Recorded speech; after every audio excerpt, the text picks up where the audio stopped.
예, 안녕하십니까. 성선하라 소은근 목사입니다.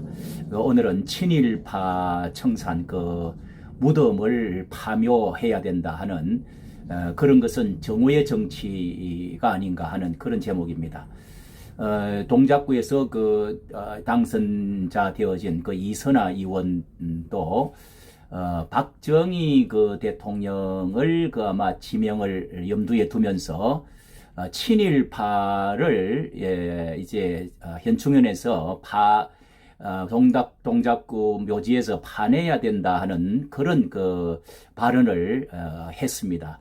그리고 그 뒤에 또 이제 6.25 남침 때에 가장 큰 우리 국군의 큰 이제 전적을 세운 제1사단장 백선엽 장군도 가장 잘 싸운 이제 백세라고 합니다. 그런 데서 국가 보훈처에서도 유족에게 친일파로 이제 몰려서 현충원에서 앞으로 묻으면 파묘를 해야 될지 모른다고 이렇게 전달을 했다고 합니다. 이 말은 김은봉 같은 그런 사람을 현충일에 묘지를 뒷배경으로 해가지고 이렇게 6.25 남침에 가장 이제 북쪽에서 이제 앞잡이 노릇을 하면서 국회 부의장급 되는 자리까지 그렇게 올라갔던 그 사람이 남침을 한 사람을 올리고 그런 사람을 이제 유공자로 이렇게 지명을 하려고 하고 영화도 만들고 그러면서 백선엽 같은 이런 6.25의 형역한 공을 세운 낙동강 사수 마지막 남았던 사수의 영웅으로 그리고 빨치산 토벌도 했던 그런 장본인이고 이제 48년도에 여수 반란 사건에 있었던 이런 것도 대령으로서 총책임으로 해결을 했던 그런 그런 우리나라의 영웅과 같은 그런 전사와 같은 사람을 이렇게 지금 나라에서 하고 있는 것에는 정말 놀라운 일이 아닐 수가 있습니다.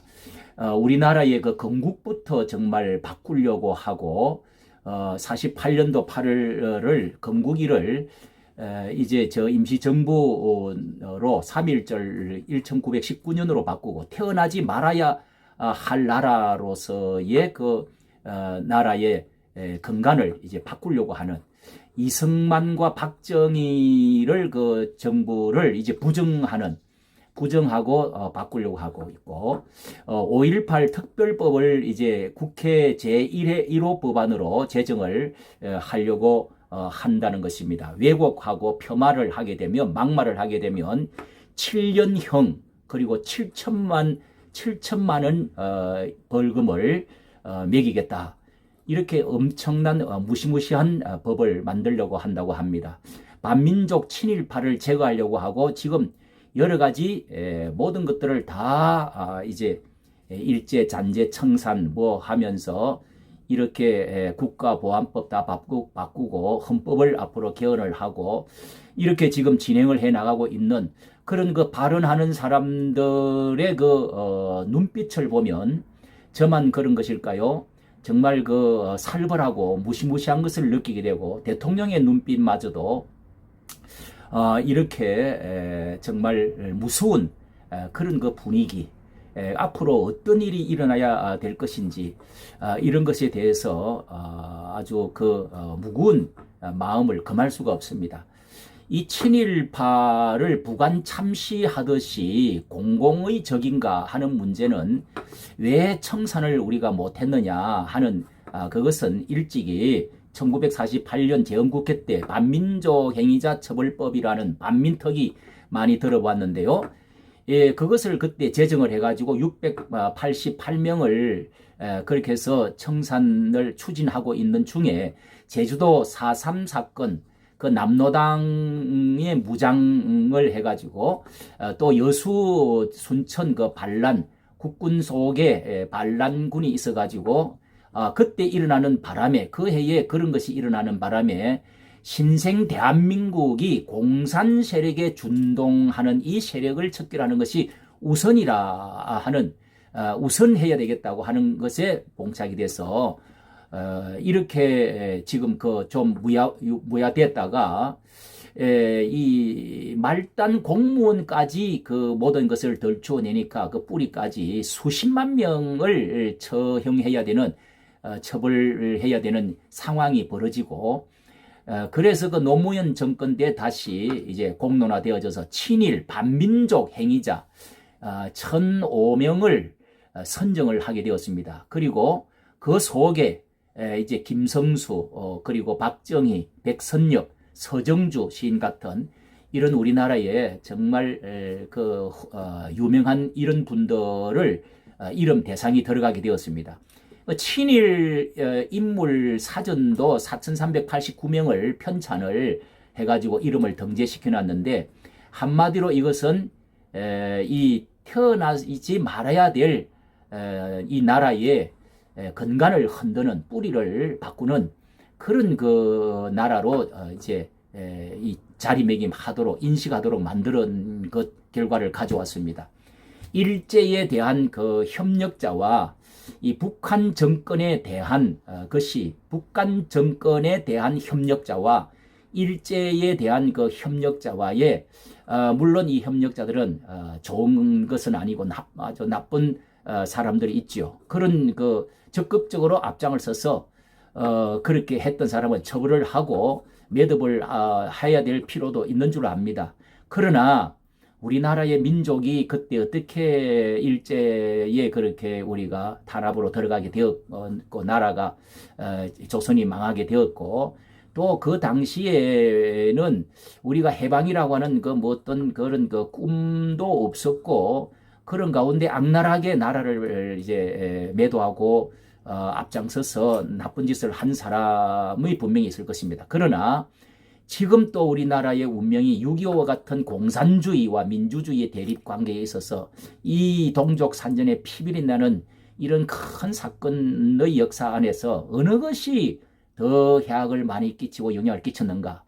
이 공산주의 북한 정권에 대한 협력을 함으로 해서 이 나라가 이렇게 참화에 들어간 것도 함께 청산을 이루어져야 된다는 것입니다. 함께. 그렇다면 어느 것이 지금 더 큰 문제냐? 지금은 대통령마저도 간첩이 아니냐, 공산주의가 아니냐 하는 이런 그 법정 소송들이 지금 그렇게 진행되었고요. 이런 마당에 과연 이렇게 그 살벌한 역사 바꾸기를 해야 될 것이냐? 저는 따라서 이 복수 열전 이것이 반복은 우리 민족의 끝이 없습니다. 이것을 이 민족의 그 역사의 슬픈 그 약소 민족의 아픔인데 이거 거슬러 올라가면 정말 조선 나라가 이제 고려에서 세워지게 될 때 이성계도 민족 반역자라고 할 수 있지 않습니까? 그리고 이방원이가 그 태종 이방원이도 이 세종대왕도 부정해야 될 판입니다. 거슬러 올라가면은 다 그 반역자고 유하도 해군이라는 그런 역사를 가지고 있지 않습니까? 이제 정오의 정치는 끝낼 때가 되었습니다. 과거에 이 과거를 이제는 정리를 하고 그러면서 정리를 하되 용서를 할 수 있는 그런 그 마음을 가져야 되는 정치가가 되어야 됩니다. 명예를만 실추해도 큰 것인데 거기서 감옥까지 가두고 이제 그 사람들을 무덤까지 파내야 된다고 하는 그런 그 정말 악랄한 이런 정치는 정오를 불러오고 복수 열전을 가져오는 정말 과거 회귀주의고 미래에 전진을 할 수가 없도록 만드는 것입니다. 우리는 미래로 가야 됩니다. 무엇을 중심으로 이 나라가 하나가 되어야 되겠습니까?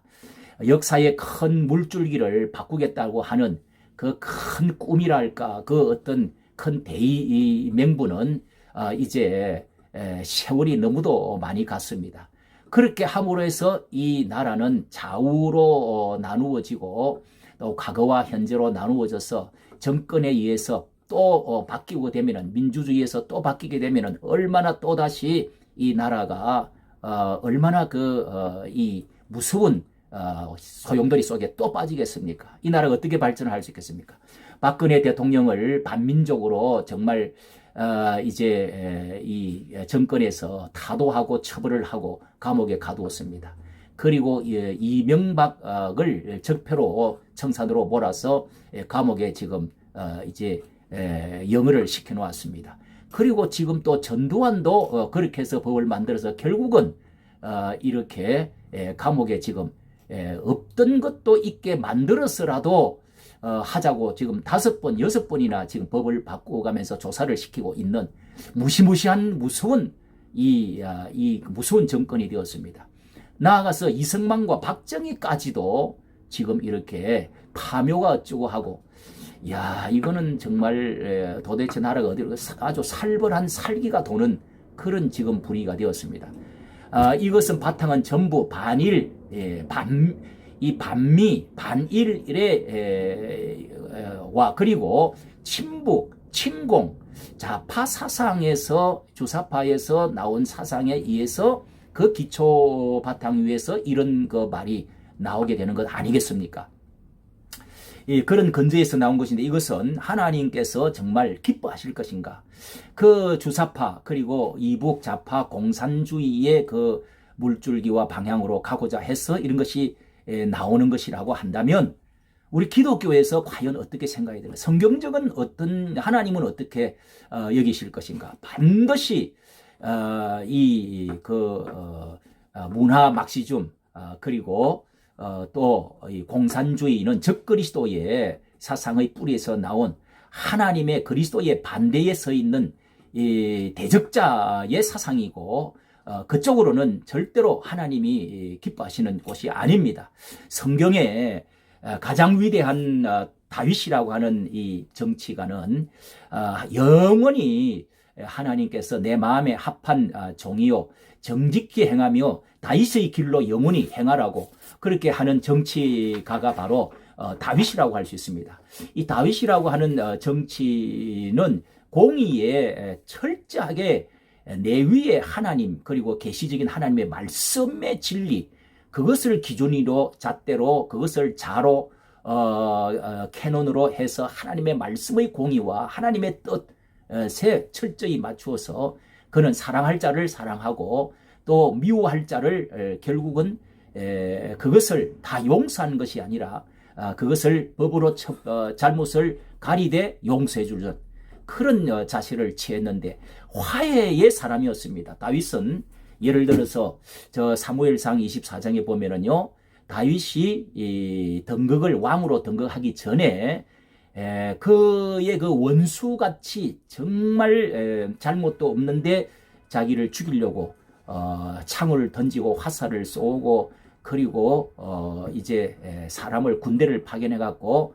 침상을 들고 가서 죽이려고까지 하는 이런 그 엄청난 3,000명의 군사를 거느리고 이제 찾아왔는데 벼룩을 뒤지듯이 그렇게 저 엥게디 굴 숲을 속에 숨어 있는 이 다윗을 나라를 살렸던 1등 공신이요 자기의 또 그 사위가 되는 이런 그 부마를 다윗을 잡아 죽이기 위해서 군사를 거느리고 찾아 내려왔습니다. 그때 다윗이 굴 속에 숨어 있을 때 꼼짝없이 이 왕이 이제 그 발을 가리러 가자 이제 용변을 좀 보기 위해서 이 군사들을 머물고 그 안에 굴 속으로 이제 찾아 들어갔죠.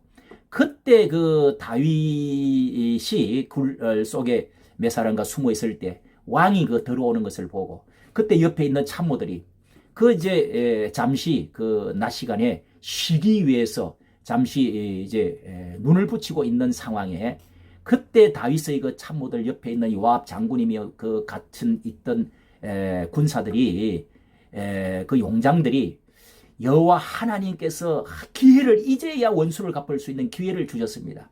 그저 이것은 창을 들었다 그저 낳기만 나오면 됩니다. 이렇게 하나님의 뜻이라고 원수 갚을 기회가 왔다고 했는데 다윗은 절대로 내가 하나님의 기름 부은 하나님의 선택한 자를 내가 내 손으로 나는 절대로 건드리지 않겠다. 그런 우를 범하지 않겠다. 하나님께 맡기겠다. 그러면서 그가 옷자락만 그의 그 왕의 망토 옷자락만 살짝 칼로 베가지고 그렇게 해서 나왔습니다. 나오고 나서 그 왕이 나오는 것을 보고 언덕 위에서 큰 소리를 손을 들고 이제 손을 왕이여 나는 당신을 미워하지 않습니다. 여기에 당신의 옷자락이 여기 있지 않습니까? 당신 주변에 지키는 신하들이 그 군사들이 어디에 계십니까? 어디에 있습니까? 하면서 소리를 질렀더니 이 사울이 그때 가슴을 치면서 했던 말이 이러한 말을 들은 사울이 눈물을 흘리면서 잘못을 시인을 하면서 네가 나보다 의롭고 네가 왕이 되어야 함이 마땅하도다 하고 실토를 하였습니다. 이것이 바로 그의 그 믿음과 사랑으로 승리한 그 상대 원수의 마음이 그런 말을 할 때에 이미 그것은 다윗이 왕이 되어야 된다고 하나님이 결정을 하는 순간이 된 것이고 백성들이 그것을 다 알게 되었다는 것입니다. 이래서 다윗은 통일 왕국이 왕이 되어 그는 남쪽 왕이 되어질 뿐만 아니라 그리고 북쪽에 있는 모든 왕들 사람들도 다 내려와서 통일 왕국의 왕으로서 이렇게 즉위식을 다시금 했던 통일 왕이 되었던 것이죠. 그는 왕이 되고 나서도 그의 원수의 아들들을 찾아가지고 후손들을 찾아가지고 식사를 대접하고 안전한 자리에 앉히고 그렇게 해 주었습니다. 특히 그의 그 손자 되는 사울왕의 손자 되는 무비보셋 같은 사람은 왕자와 같이 먹도록 해 주었습니다. 이런 그 화해의 정치, 이런 것이 통일을 이루게 하는 근간이 되어집니다. 당신은 다른 모든 대통령보다도 더 나은 사람입니다. 다음 또 대통령 하십시오. 통일 대통령이 되어 주십시오. 이렇게 말할 수 있는 사람이 되어지기를 간절히 바랍니다. 이것을 우리 한국 교회가 중간에서 조정을 하고 이런 문제를 화해와 이 화목 그리고 일치가 되어지는 일에 한국 교회의 원로들이 나서고 교단들이 나서서 이 정치에 관여해야 이 고리를 사슬을 이 정오와 원수의 이 복수 열절의 고리를 순환을 끌어야 될 줄로 압니다. 이까지 정치해 주셔서 감사합니다. 안녕히 계십시오.